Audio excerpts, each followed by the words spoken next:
പ്രേമികളെ ജാഗ്രത. ചിക്കനെ ഇഷ്ടപ്പെടുന്ന ഒരുപാട് പേരുണ്ട്.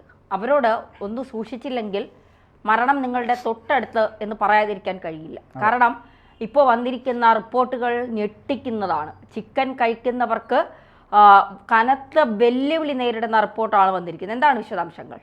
യഥാർത്ഥത്തിൽ ചിക്കൻ ഇല്ലാത്തൊരു ജീവിതം മലയാളിക്കുണ്ടോ എന്ന് ചോദിച്ചാൽ മലയാളിക്കില്ല എന്ന് മാത്രമല്ല, ലോകത്താകമാനം എടുത്ത് പരിശോധിക്കുമ്പോൾ ചിക്കൻ ആണ് ഏറ്റവും കൂടുതലായിട്ട് ആളുകൾ ഉപയോഗിക്കുന്ന ഒരു മാംസാഹാരം എന്ന് പറയുന്നത്. കാരണം ചിക്കന് കുറേ പ്രത്യേകതകളുണ്ട്. ഈ കൊഴുപ്പില്ലാത്ത ഇറച്ചിയാണ് ചിക്കൻ. കാരണം ഈ കൊളസ്ട്രോളൊക്കെ കൂടി ഹാർട്ട് അറ്റാക്കൊക്കെ വരുമെന്ന് പേടിക്കുന്ന ആളുകൾക്ക് ധൈര്യപൂർവ്വം കഴിക്കാൻ പറ്റുന്ന ഒരു ആഹാരമാണ് ചിക്കൻ എന്ന് പറയുന്നത്.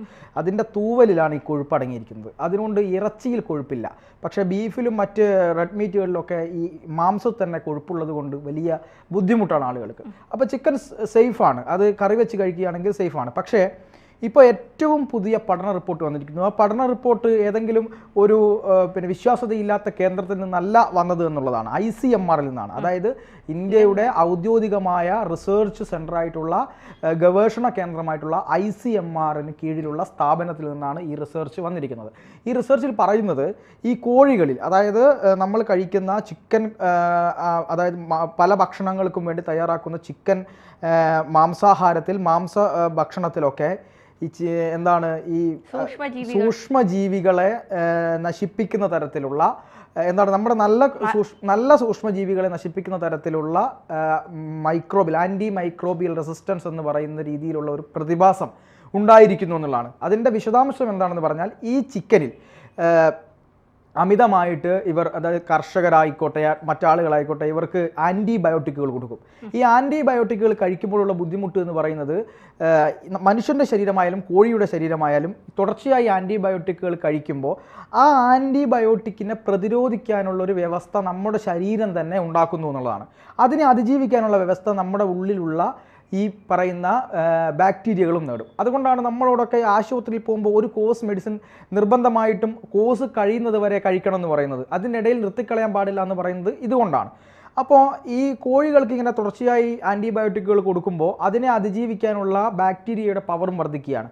അടുത്ത തവണ വീണ്ടും ആ ബാക്ടീരിയ ഇൻഫെക്ഷൻ വരുമ്പോൾ ഈ ഡോസ് പോരാതെ വരുന്ന രീതിയുണ്ട്. ഇപ്പോൾ ഈ കോഴികളിലെല്ലാം ഇതിനെയൊക്കെ വെല്ലുന്ന തരത്തിലുള്ള ചില സൂക്ഷ്മജീവികളെ അഥവാ ബാക്ടീരിയകളെ കണ്ടെത്തിയിരിക്കുന്നു. ഇതിൻ്റെ പ്രശ്നം എന്താണെന്ന് വെച്ചാൽ, ഇത് കഴിക്കുന്ന മനുഷ്യരിലേക്ക് നന്നായിട്ട് വേവിച്ച് കഴിക്കാത്ത മാംസാഹാരങ്ങളുണ്ട്. പലപ്പോഴും പകുതിയൊക്കെ വെന്ത് കഴിക്കുന്ന പല മാംസാഹാരങ്ങളുണ്ട്. ഇതുവഴി ഇത് മനുഷ്യൻ്റെ ശരീരത്തിലെത്തുകയും അങ്ങനെ ശരീരത്തിലെത്തുമ്പോൾ ചിലതരം ന്യൂമോണിയ, ഏറ്റവും ഗുരുതരാവസ്ഥയിലേക്ക് മനുഷ്യനെ കൊണ്ടുപോകുന്ന രോഗമാണ് ന്യൂമോണിയ എന്ന് പറയുന്നത്. അതുപോലെ തന്നെ ശ്വാസം കിട്ടാത്ത അവസ്ഥ, ഒന്ന് ആലോചിച്ച് നോക്കണം.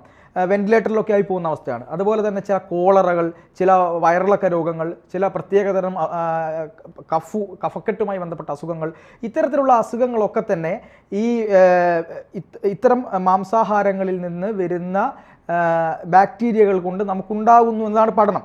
ഈ പഠനത്തിൻ്റെ പ്രത്യേകത വേറൊന്നു കൂടിയുണ്ട്. അതായത് നമ്മൾ മരുന്ന് കഴിച്ചാൽ, നോർമലി നമ്മൾ കഴിക്കുന്ന ആൻറ്റിബയോട്ടിക്കുകൾ കഴിച്ചാൽ ഇതിനെ പ്രതിരോധിക്കാൻ കഴിയില്ല. ഇത് വലിയ വെല്ലുവിളിയാണ്. ഇത് നമ്മൾക്കൊരു അസുഖം വന്നു കഴിഞ്ഞാൽ നമ്മൾ ആൻറ്റിബയോട്ടിക്കുകൾ കഴിച്ചാൽ അത് മാറാത്ത അവസ്ഥ വരികയാണെങ്കിൽ പിന്നെ നമ്മുടെ ജീവൻ എങ്ങനെ രക്ഷിക്കാൻ കഴിയും? ഇത് വൈദ്യശാസ്ത്രത്തിന് വലിയ വെല്ലുവിളിയായി തീർന്നിരിക്കുകയാണ്.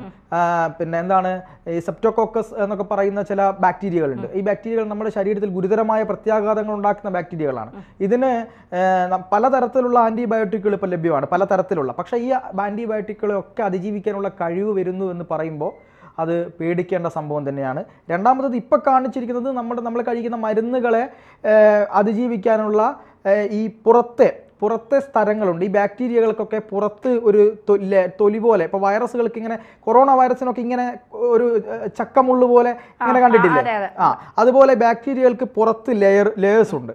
ആ പുറത്തെ സ്ഥലങ്ങൾ ആണ് ഇപ്പോൾ ഇത്തരം മരുന്നുകളെ അതിജീവിക്കാനുള്ള ശേഷി നേടിയിരിക്കുന്നതെന്നാണ് പഠനം. ഈ ബാക്ടീരിയ മുഴുവനായി ഇത്തരത്തിലൊരു കഴിവ് നേടുകയാണെങ്കിൽ മനുഷ്യൻ്റെ ജീവിതം മനുഷ്യരാശിയുടെ നിലനിൽപ്പ് വലിയ അപകടത്തിലാവും.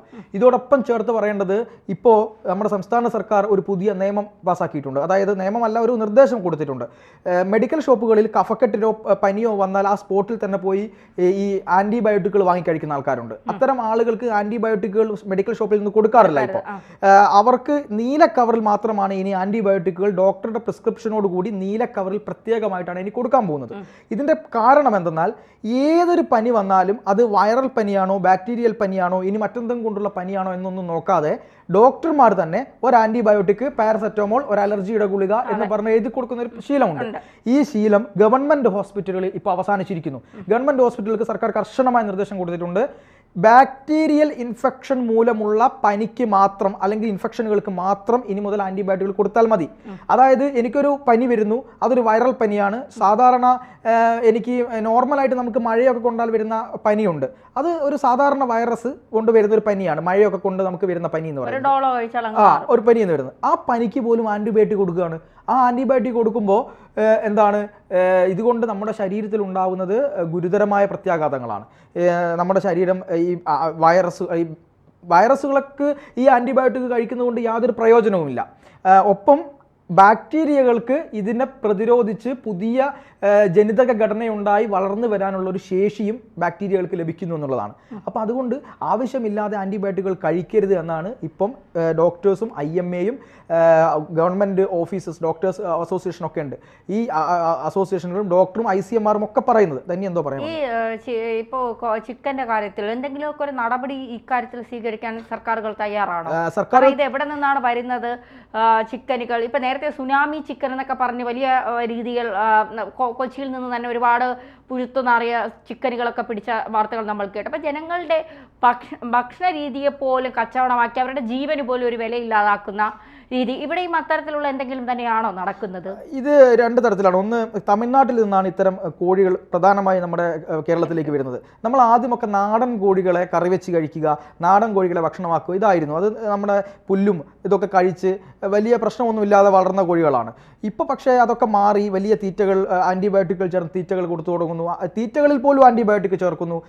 ഒപ്പം ഈ ചെറിയ കുഞ്ഞു പ്രായത്തിൽ തന്നെ ഈ തീറ്റകൾക്ക് വാക്സിനേഷനിലൂടെ ചില ആൻറ്റിബയോട്ടിക്കുകൾ കൊടുക്കുന്നു. വാക്സിനേഷൻ സംബന്ധമായിട്ട് ചില വൈറസുകളെ പ്രതിരോധിക്കാനുള്ള ചില വാക്സിനേഷൻ കൊടുത്തുകൊണ്ടൊക്കെയാണ് വരുന്നത്. വാക്സിനേഷൻ്റെ പ്രശ്നമില്ല. പക്ഷേ ഇവർക്ക് ഈ ആൻറ്റിബയോട്ടിക്കുകൾ ഡോസുകളായിട്ട് ഈ ലിക്വിഡ് രൂപത്തിൽ ഉറ്റിച്ചു കൊടുക്കുന്നുണ്ട്.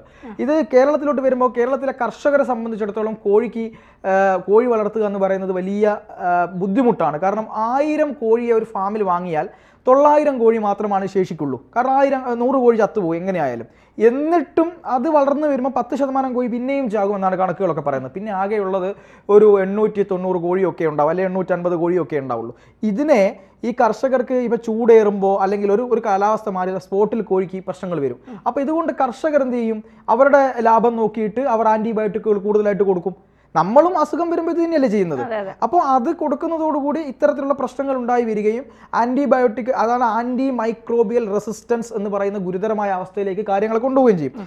ഇതിന് കൃത്യമായിട്ട് പറയുകയാണെങ്കിൽ ഇതിന് ചില കാര്യങ്ങൾ, അതായത് ആൻറ്റിബയോട്ടിക്കുകൾ ചെറുക്കുന്ന ഗുരുതര സ്വഭാവത്തിലുള്ള പകർച്ചവാദി രോഗാണുക്കളായിട്ടുള്ള ഈക്കോളി ക്ലോസ്ട്രീഡിയം, പെർഫ്രിജൻസ്, ക്ലബ്സില്ല ന്യൂമോണിയ, സ്റ്റെഫലോകോക്കസ് ഓറിയസ്, എൻഡ്രോകോക്കസ് ഫെക്കാലിസ് തുടങ്ങിയ ഇറച്ചിക്കോഴികളിൽ കണ്ടെത്തിയ ഗുരുതരമായ സ്വഭാവമുള്ള ആൻറ്റി മൈക്രോബിയൽ റെസിസ്റ്റൻസ് ഉള്ള രോഗാണുക്കളാണ്. ഇത് മനുഷ്യൻ്റെ ശരീരത്തിലേക്ക് കടന്നാൽ നമ്മൾ മെഡിക്കൽ കോളേജിൽ പോയിട്ടോ മറ്റു സ്ഥലങ്ങളിൽ പോയിട്ടോ ഒന്നും കാര്യം ഉണ്ടാവില്ല. ഫസ്റ്റ് തലത്തിലുള്ള ആൻറ്റിബയോട്ടിക്കുകൾ കഴിച്ചു സെക്കൻഡ് രീതിയിലുള്ള 2ാം തലമുറ ആൻറ്റിബയോട്ടിക്കുകൾ എടുക്കുമ്പോഴും ഫലമില്ലാത്ത രീതിയിലേക്ക് നമ്മൾ പോകും. അതുകൊണ്ട് ഇത്തരം കാര്യത്തിൽ സർക്കാർ കൂടുതൽ ശ്രദ്ധ ചെലുത്തണം. ആളുകൾ കഴിക്കുമ്പോൾ പൂർണ്ണമായി വേവിച്ച് കഴിക്കാൻ ശ്രമിക്കണം. പകുതി വെന്ത ഫാസ്റ്റ് ഫുഡുകൾ സാധനങ്ങൾ ഒഴിവാക്കാൻ ശ്രമിക്കണം. ഇത് നമ്മൾ പറയുന്നത് ചിലപ്പോൾ കമൻറ്റുകൾ കളിയാക്കിയേക്കാം, പക്ഷേ ഗുരുതരമായ പ്രത്യാഘാതങ്ങൾ നാളെ പോകും. നമ്മൾക്ക് മരുന്ന് കഴിച്ചാൽ പോലും നമ്മുടെ രോഗം മാറാത്ത അവസ്ഥയിലേക്ക് കൊണ്ടുപോകും.